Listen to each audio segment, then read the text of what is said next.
La revue de presse sur GS Communication.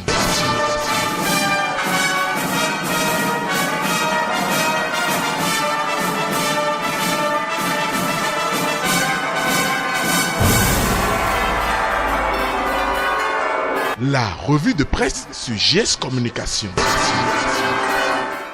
Mesdames, messieurs, amis des journaux, bonjour et bienvenue à ce rendez-vous de l'actualité annoncé par les journaux et distillé dans les réseaux sociaux. Depuis la semaine écoulée, Diakpata nous révèle que le message du chef de l'État à la nation a été chose effective ce lundi 20 mai 2019. À en croire le confrère, le président de la République, son Excellence Patrice Talon, a non seulement rassuré le peuple béninois de ce que les réformes engagées sont d'une importance capitale pour le développement du Bénin, malgré leur poids sur les populations au début, mais surtout faire une projection à l'endroit de la classe politique du pays où bientôt des discussions constructives seront engagées. Ainsi bon vœu que la nation épouse en signalant que le président Talon apaise et propose de rencontrer dans les prochains jours les opposants à son régime pour évoquer le Bénin politique. Oui, Patrice Talon, à travers son discours sur la décrispation de la tension sociopolitique,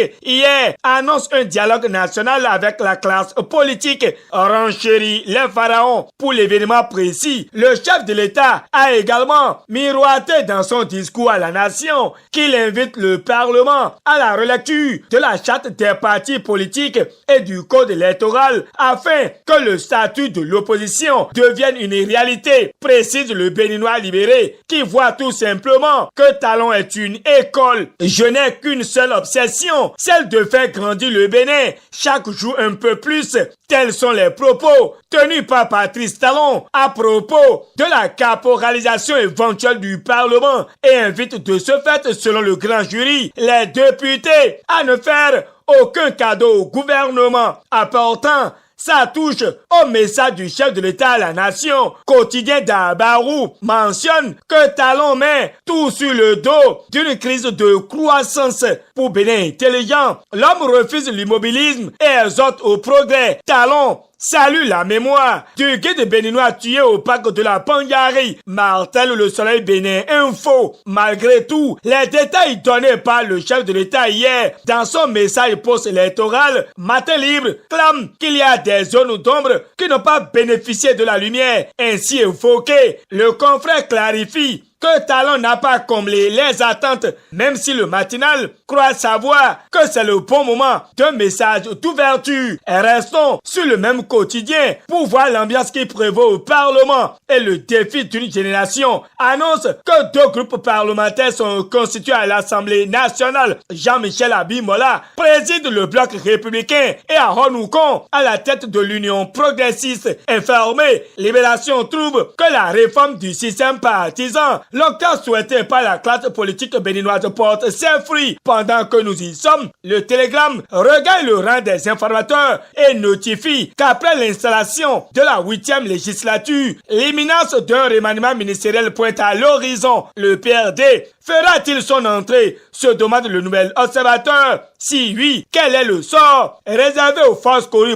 Bénin émergent et l'Union sociale libérale absent depuis quelques semaines du territoire national? L'Audace Info rend public que Nazer Rounokpe, le directeur général de la police républicaine, est de retour au Bécaï et a même présidé la cérémonie des couleurs hier afin de mettre un terme aux rumeurs qui courent pour éviter de supposer gris-gris de leurs adversaires. Nous parlons bien du football au Bénin. Quotidien d'Abarou soulève que des joueurs préfèrent escalader le mur des stades. Nous sommes souvent victimes des choses auxquelles nous croyons. Fin de cette revue de presse, réalisation et présentation. Kutembe Soou, GS Communication vous remercie de votre confiance sans cesse renouvelée à notre entreprise. D'ici à là, portez-vous bien et à demain pour notre rendez-vous d'actualité.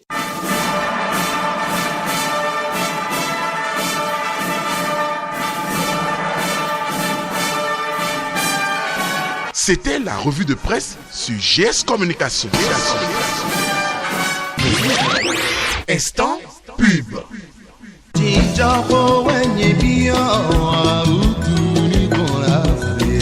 Population du Bénin et environ, un sauveur vous est né, Daniel Koussinou, alias Djanta, l'homme par qui la maladie de la prostate est vaincue, de l'hypertrophie à la dysurie, passant par la pollakiurie et la nicturie. Ces signes qui annoncent la maladie de la prostate, l'herboriste Djanta traite et guérit le cancer de la prostate avec la solution Prostac qu'il a réussi à réaliser avec le Prostac numéro 1. Fini les troubles liés à l'hypertrophie et à la dysurie avec le Prostac numéro 2. Les troubles liés à la pollakiurie et la nicturie sont conjugués au passé. Enfin, le Prostac numéro 3 pour traiter et guérir le cancer de la prostate. Vous qui avez la maladie ou qui avez un parent proche, n'hésitez pas à vous rapprocher de Daniel Koussinou alias Djanta au quartier Djeviwadon dans l'arrondissement de Ronvieux, commune d'Adiaga, ou contactez-le suivant les numéros ci-après 66 82 69 91 ou le 64 01 87 78. Avec la solution Prostac, la joie renaît dans les foyers et le couple retrouve sa raison d'être.